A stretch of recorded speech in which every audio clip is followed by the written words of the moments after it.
Pokémon is an incredibly unique game, as there's so many ways to play it. You can do a casual playthrough, gathering up your favorite Pokémon and going through the story. You could be a completionist, completing the Pokédex and the subsequent DLC Pokédexes. Lots of people enjoying adding more challenge to the game by doing Nuzlockes or solo playthroughs. There's a solid speedrunning community dedicated to some of the older titles. Pokémon even has a thriving competitive scene, hosting tournaments all around the world, culminating in the World Championships that has been hosted in places like Hawaii, the UK, and even Japan. I have found myself somewhere in the mix of most of these categories. I'm currently on my own hunt to complete a full series Living Dex. I have done countless Nuzlockes, solo playthroughs, and crazy ROM hacks and randomizers. I'll even boot up Pokémon Red and Blue and do a casual playthrough just for the nostalgia. But one thing I've never tried to dip my feet into is the world of competitive Pokémon. Much like any competitive gaming scene, Pokémon is filled with metas. What Pokémon you should use, what moves they should know, what their ability is, their held items, stat spreads, weather conditions in battle, and so much more. And therein lies the problem. Metas are boring. Much like the GOATS meta in Overwatch or the Destruction Derby meta in Rocket League, it feels like metas just make competitive games far more boring. And that's what's kept me away from even trying to get into the competitive Pokémon scene. Until today. Recently I was playing through Pokemon Violet again on my Living Dex hunt, and an urge to try competitive struck me. Not wanting to conform to metas just to climb ranks, I devised a plan to make my competitive journey a little more fun. The Wheel of Pokemon. On this wheel is every fully evolved or single stage Pokemon in the Paldean base dex. The plan? Spin the wheel, land on a random Pokemon, take them into a competitive match, and see how long it takes us to win a battle. Now, I'm not completely oblivious to the world of competitive Pokemon. I know the importance of having a proper EV spread or making sure the nature of my Pokemon is a beneficial one. But with the additions of things like mints, ease of access to EV raising items like vitamins and feathers, being able to change my Pokemon's ability, and even being able to max a Pokemon's IVs through hyper training, making a Pokemon competitively viable has never been easier. Here are some rules that I'll be playing by. I will try to catch the Pokemon I land on and train them up in the way that I would like to use them in battle. I say try because some Pokemon can be a pain in the ass to get. Look, I'm a 33-year-old husband and father who works 40 plus hours a week, so if I want these videos to come out at a rate faster than once a year, then I gotta make it a little easier on myself in some places. For those pain Pokemon, I will just grab them from my Pokemon home and then go through the same training process. I will be doing this in the single battle format. I know double battles are the way VGC is played, but I'm not looking into going into the pro circuit anytime soon, and with a challenge as ridiculous as this one, I don't need to make my life any harder by adding a whole other Pokemon to train and a million new strats to learn to play double battles well. If and when I land on a Pokemon that is currently a part of the meta, I'll have to do something different with it, whether that be a different ability, moveset, or something along those lines. With that being said, it's time to take our first spin on the Wheel of Pokemon. Our first spin nets us the Gen 1 Psychic type Hypno. Hypno found itself in a weird spot back in the days of Gen 1 competitive. It wasn't chosen often enough to be put in the OU, or overused tier, but was considered to be too strong for the UU, or underused tier. Looking at its stats, it's nothing to write home about. It does have a fair bit of bulk with its special defense stat, but with only base 73 attack and special attack stat, and a slow 67 base speed, we're not going to be dishing out any damage at a high rate with it. Still, it has a pretty good move pool, and Psychic is still a decent typing. All in all, we could have done a lot worse on our first spin. Our second spin landed us who I think will be the MVP of this team, Volcarona. Volcarona was a behemoth in the competitive scene when it was introduced in Gen 5. Having access to the move Quiver Dance, which raises your special attack, special defense, and speed all by one stage, and its typing making ground moves neutral effective instead of super effective, Volcarona stands as one of the best competitive Pokemon of all time. It constantly found itself in the OU tier until the release of Scarlet and Violet, where it has been bumped up to the Uber tier, which is a tier normally reserved for legendaries or completely broken Pokemon like Aegislash or Greninja. I think this challenge will go a lot easier because of this Pokemon. With our final spin, we pick up the Pokemon Shield exclusive, Appletun. Appletun has, well, zero competitive history. No, seriously, it's in the zero use tier. My guess is that due to its Dragon and Grass typing, which would make it 4 times weak to ice moves, it never found any footing on a team that took itself seriously. Luckily for Appletun, we are not here to take ourselves seriously. With the wheel out of the way, I set off to get my team prepared. I caught a Drowsy and a Larvesta, and took the easy route and grabbed Appletun from my Pokemon home. After some candies, hyper training, and vitamin buying, this is the team we have assembled for battle. Hypno stats really aren't that great, but I decided to put its EVs into special attack and special defense with the modest nature, attempting to further boost our special attack. I decided to go with the ability Insomnia, which prevents Hypno from falling asleep. As for the moveset, I have Psychic and Shadow Ball to do some damage in case Hypno comes into a favorable matchup, but you'll see I'll also have Calm Mind and Baton Pass. My hope is that I can lead with Hypno, set up 1 or maybe even 2 Calm Minds, and then Baton Pass into Volcarona, giving it higher stats out the gate and giving us a good chance at sweeping from there.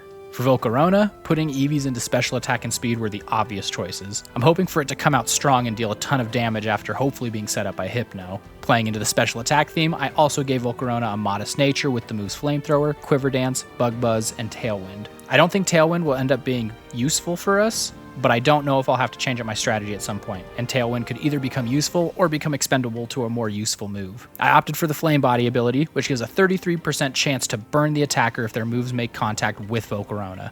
Having the opponent burned not only does chip damage at the end of every turn, but also halves their physical attack. I see why Volcarona is one of the best competitive Pokemon of all time. As far as Appleton goes, I'm really hoping I don't find myself in a spot where I have to use it. I opted to put EVs into its 2 highest stats, its HP and special attack. Much like Hypno, I gave Appleton 2 attacking moves, Dragon Pulse and Energy Ball, in case it finds itself in a spot to do some damage, while also giving it Light Screen and Reflect. My hope for this is that Appleton finds itself in a matchup favorable enough to boost our special and physical defense before going down and allowing me to send in another Pokemon under some protection. As for the aforementioned 4x weakness to Ice, I gave it its hidden ability, Thick Fat, which will reduce the damage taken by Ice or Fire-type moves by 50%. Oh, and before I forget, I gave Volcarona the Rocky Helmet, Appleton got leftovers, and I wasn't sure what to give Hypno, so I just defaulted to the Citrus Berry. The team is ready, the stage is set, and it's time to get into the battle. As of recording this video, it's the first day of the 27th competitive season, so what better time to start? Right off the bat, though, I realize what an uphill battle this is going to be. With my 3 random Pokemon, I feel like David, and my opponent is Goliath, as my team stands next to a team comprised of Pokemon like Kyogre, Urshifu, and Meowscarada. I lead with Hypno in an attempt to set up Calm Mind, but my opponent leads with Meowscarada, all but sealing Hypno's fate. One single knockoff was enough to topple Hypno. I go for Volcarona next, and am able to tank 1 knockoff and set up Quiver Dance. Doing this will allow me to outspeed Meowscarada next turn. Because of Meowscarada's Protein ability, it is now a Mono Dark type after having used knockoff. Bug Buzz won't be 4 times effective like it normally would be, but the +1 of my special attack is enough to get the job done and knock out Meowscarada. My opponent sent out Dragapult next. You'll see me pause here because I wasn't sure what my best play would be. Obviously, I'm not going to tank another hit, allowing me to set up with Quiver Dance again, and Bug Buzz and Flamethrower are both not very effective. I decided to go with Flamethrower in an attempt to burn the Dragapult, but to no avail, as it easily tanks the hit and finishes off Volcarona with Dragon Darts. Looking back, the best move probably would have been to set up Tailwind to give my Appleton a chance to outspeed an attack. Speaking of Appleton, there was nothing it could do. Dragapult outsped, used Dragon Darts, and to add insult to injury, landed a crit, wiping my team. Not exactly how I wanted my first battle to go, but I saw some potential. I'm just going to need to play a little smarter and really hope I get a more favorable matchup than I just got. Match 2 ended even worse. I got a favorable start by Hypno being up against Ursaluna, and even outsped and set up a Calm Mind, allowing me to easily tank an Earth Power. I go to set up a second Calm Mind, and that's when all hell broke loose. My opponent once again switches into a Dragapult, who instantly terastallized and proceeds to sweep my team with a series of Terra Blasts. Dragapult has now been my downfall in both battles, and if I fall to another one, I'm gonna have to tweak the team a little bit to account for it. Okay, match 3, and I don't see a Dragapult on the team. That's a good start. I go for the same plan of leading with Hypno, and before I could even attempt to get my plan set up, my opponent leaves. Well, I guess a win is a win, right?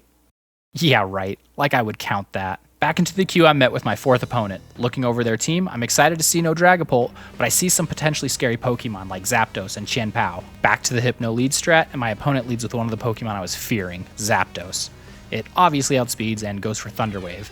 Now my strat is dependent on some good ol' RNG. Thankfully, I move and set up my Calm Mind. Next turn, my opponent goes for Tailwind, ensuring it will outspeed the rest of my team. I learned my lesson on previous battles and decided not to be greedy, and Baton passed my way into Volcarona. I immediately Terastallize it, getting rid of my Bug typing, in case Zapdos has any Flying type moves. It opts to go for Thunder Wave again, once again putting me at the fate of RNG. Volcarona fights through and gets a Quiver Dance off. Now that puts Volcarona at +2 in special attack and special defense, and +1 speed, albeit while it's paralyzed. Next turn, Zapdos goes for Volt Switch and swaps out to Sneasler, a big mistake from my opponent.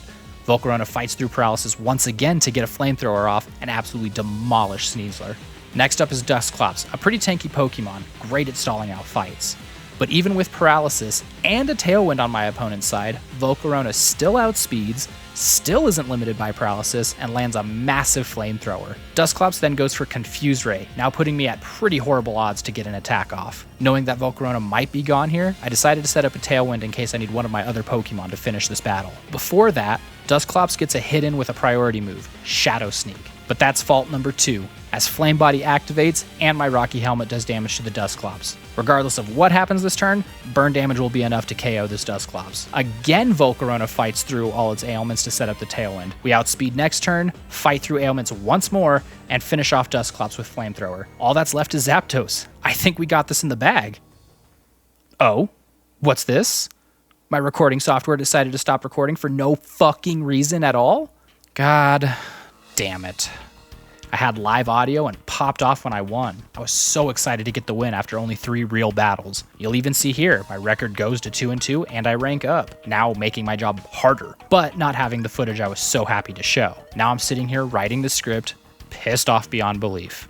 Yeah, I won, and yeah, I have the stats to prove it, but I wouldn't feel right releasing the first video in this series and ending it like that. So, back we go to the queue, and we pray that we get another matchup that gives me a chance at winning. At this point, I decided to swap some items around, having realized how lucky I was to get through all those status conditions last round. I moved the Rocky Helmet over to Hypno and gave Volcarona a Lumberry, which will at least cure any status condition one time, which should give us a free setup assuming my opponent goes for a status move. Opponent number 5, and I'm greeted with Duskwing Lunala and Ogerpon. Great. I'm sticking with my strategy because I know it's gonna work. I lead with Hypno, and my opponent surprisingly leads with Torkoal. I set up my Calm Mind, and Torkoal goes for Yawn, which is nullified by Hypno's ability Insomnia. I'll never be able to explain the feeling of having a perfect counter for something in a competitive battle. Because my first turn was essentially free, I decided to be cheeky and go for a second Calm Mind. Torkoal then goes for Stealth Rocks, which will do massive damage to my Volcarona if I switch into it. At this point, I'm +2 in Special Attack and Special Defense, and I haven't even seen an attack from my opponent yet. I decided to be absolutely crazy and go for a third Calm Mind, but before I can set it up, my opponent switches into a Comfy. At this point, I'm now at +3 Special Attack and Special Defense, and with Stealth Rocks being out, I shouldn't switch into anything if I don't have to. Now is Hypno's time to shine. I decided to Terastallize Hypno since it had a favorable matchup with the 2 Pokemon I have seen thus far. Comfy goes for Growth, but that's not going to help it. Hypno drops a Psychic that absolutely obliterates it. My opponent sends out Overqwil next, a Pokemon that was introduced in Pokemon Legends Arceus. Overqwil is a dark poison Pokemon that evolves from Qwilfish. Because of its typing, Hypno's pretty useless against it. I decided now was the time to bring in the big guns. I go to Baton Pass into Volcarona, but before I can do that, Overqwil sets up a Minimize, something that will become a big problem. I send Volcarona out and take half of my HP and damage due to the Stealth Rocks. No matter though, because Volcarona can easily outspeed and finish this battle.